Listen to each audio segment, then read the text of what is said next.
Finally আমরা দীঘাতে এক্ষুনি ল্যান্ড করলাম, মানে ল্যান্ড করে না পৌঁছালাম। হ্যাঁ, তারপরে দেখি হোটেল টোটেল কোথায় কি আছে, হ্যাঁ কেমন কি ব্যবস্থা করে রেখেছে আমাদের জন্য, সেটার অপেক্ষাতেই। তো চলো দেখা হচ্ছে হোটেল রুমে। দীঘাতে বাড়ি ঘর করলি মানে কি ব্যাগ ট্যাগ গুছিয়ে সব চলে এসছো? আর বাড়ি যাবে না?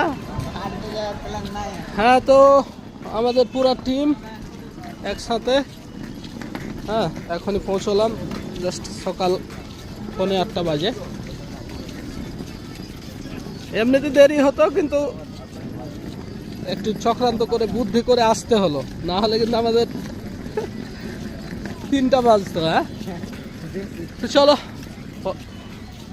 তো ফাইনালি আমরা পৌঁছে গেলাম আমাদের হোটেল রয়্যাল প্যারাডাইসে। খুব সুন্দর ছিল আউটলুকটা।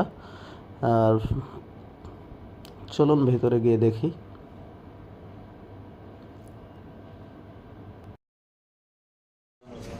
এই তো কত সুন্দরভাবে একটা অ্যাকুয়ারিয়াম করে রেখেছে, যার মধ্যে অনেকগুলো ম্যাজিক ফিশ কিন্তু একরকম চলছে। হ্যাঁ, খুব ভালো লাগছিল দৃশ্যটা, তাই আপনাদের সামনে শেয়ার করলাম। আর ভিডিওগুলো মোটামুটি কেমন হচ্ছে আপনারা অবশ্যই কমেন্ট করবেন।